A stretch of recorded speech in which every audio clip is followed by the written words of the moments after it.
دنیا بھر میں پھیلی کورونا کی وبا نے امریکہ میں بھی درس و تدریس کے سلسلے کو خاصا نقصان پہنچایا ہے۔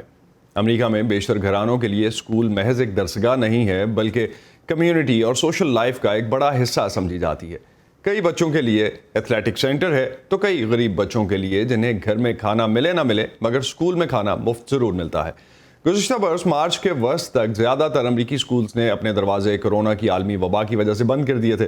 کئی ماہ بعد اسکولز کی اکثریت کو پہلے صرف آن لائن کھولا گیا۔ اس کے کچھ عرصے کے بعد حال ہی میں تقریباً تمام ہی اسکولز کو آن لائن اور ان پرسن تعلیم دونوں کے لیے کھول دیا گیا ہے، مگر کئی امریکی طلباء ایسے بھی ہیں جو نہ تو آن لائن اور نہ ہی ان پرسن یعنی بنفس نفیس تعلیم کے لیے اسکولز جا پا رہے ہیں۔ اس وبا نے کتنے طالب علموں سے اسکول چھینا اس پر مکمل ڈیٹا تو موجود نہیں، تاہم اس سلسلے میں کام کرنے والی ایک غیر سرکاری تنظیم بیل ویدر ایجوکیشن پارٹنرز کی ایک تازہ رپورٹ کے مطابق ایک سال بعد بھی کم سے کم 30 لاکھ امریکی طالب علم ایسے ہیں جو اسکول نہیں لوٹے۔ اگر کورونا کی وبا سے ہٹ کر بھی دیکھا جائے تو عام حالات میں بھی بہت سے امریکی طلباء اپنی تعلیم ادھوری چھوڑ دیتے ہیں۔ امریکی محکمہ تعلیم کے مطابق اسکول چھوڑنے والے امریکی نوجوانوں میں زیادہ تر 16 سے 24 برس کی عمر کے نوجوان شامل ہوتے ہیں۔ لڑکیوں کے مقابلے میں لڑکوں میں تعلیم چھوڑنے کا رجحان زیادہ ہے۔ ایشیائی امریکیوں میں تعلیم چھوڑنے کی شرح سب سے کم یعنی 1.9%، جبکہ سفید فام شہریوں میں یہ شرح 4% سے زیادہ اور سیاہ فاموں میں یہ شرح 6% سے بھی زیادہ ہے۔ ارم عباسی اس وقت ہمیں کیپٹل ہل سے جوائن کر رہی ہیں، ان سے جانتے ہیں کہ کووڈ کی وجہ سے اس مسئلے میں اور کتنا اضافہ ہوا ہے۔ ارم، کیا صورتحال ہے اور اس رپورٹ میں اور کس طرف نشاندہی کی گئی ہے؟ جی بالکل اسد، کرونا کے دوران وہ اسٹوڈنٹس جو تعلیم سے دور گئے، یہ ایک وہ مسئلہ ہے جو امریکہ میں کرونا سے پہلے بھی ایگزسٹ کرتا تھا۔ آپ خود ہی اندازہ لگا لیجئے کہ اگر ہم سرکاری اعداد و شمار کی بات کریں تو امریکہ کا جو ایجوکیشن ڈپارٹمنٹ ہے اس کے اپنے سٹیٹس یہ کہتے ہیں کہ 2018 میں 2.1 ملین اسٹوڈنٹس جو تھے وہ ڈراپ آؤٹ کر گئے، انہوں نے ہائی ڈپلوما یا ہائی اسکول کی ڈگریاں یا ہائی اسکول نہیں گئے۔ تو یہ صورتحال جب میں نے کیلیفورنیا میں مڈل اسکول کی ایک پرنسپل سے پوچھی، ونیسا گارسا سے، کہ ان کے لیے کرونا کے دوران بچوں کو نئے اسکول کے سال میں واپس لانا کتنا مشکل رہا، آئیے دیکھتے ہیں وہ کیا کہتی ہیں۔ ہمیں ابھی تک چند گھرانوں سے بچوں کی اسکول میں واپسی کی تاریخ نہیں دی جا رہی۔ نہیں معلوم کہ کورونا کی وبا کے دوران کیا وہ شہر، ریاست یا ملک ہی چھوڑ گئے ہیں۔ اسی وجہ سے ہم انہیں تعلیم دینے سے قاصر ہیں جس کی انہیں ضرورت ہے۔ بعض کیسز میں انٹرنیٹ کے مسائل ہیں، پھر ٹائم زون میں فرق بھی ایک چیلنج ہے۔ ہمارے پاس ایسے کچھ کیسز ہیں جن میں سردیوں کی چھٹیوں کے بعد اسٹوڈنٹس واپس ہی نہیں آئے۔ میں خود بھی بعض گھروں میں کئی بار گئی لیکن پھر بھی بچوں سے ملاقات نہیں ہو پائی۔ مجھے ان طلبہ کی بھی فکر ہے جو گزشتہ سال اسکول سے زیادہ تر غیر حاضر رہے۔ ان میں سے کچھ بیمار بھی تھے اور ہم ان کی مدد کر رہے تھے، مگر اس سال وہ بالکل ہی اسکول واپس نہیں آئے۔ لیکن میرے پاس کوئی شواہد نہیں ہے کہ آیا انہوں نے کسی اور اسکول میں داخلہ لیا یا نہیں۔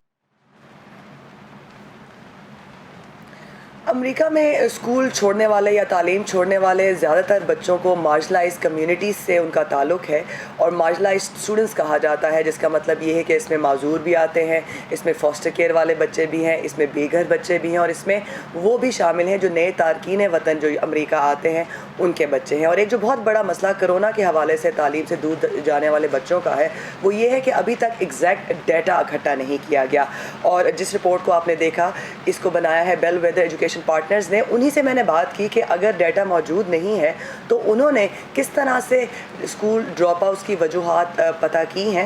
آئیے دیکھتے ہیں کہ ایجوکیشنسٹ ہیلی کورمن اس بارے میں کیا کہتی ہیں۔ مسنگ وہ ہیں جن کے لیے ممکن ہو تو وہ کل اسکول واپس آ سکتے ہیں۔ اگر ان کے راستے میں کوئی رکاوٹیں ہیں، چاہے وہ ٹیکنالوجی ہے، انگریزی زبان کی یا اسپیشل ایجوکیشن کے لیے مدد ہے جس کی انہیں ضرورت ہے، یہ مدد اگر انہیں مل جائے تو وہ واپس آ جائیں گے۔ اور پھر وہ گروپ ہے جنہوں نے تعلیم کو کچھ ایسے چھوڑا ہے کہ وہ مستقل ہو سکتا ہے۔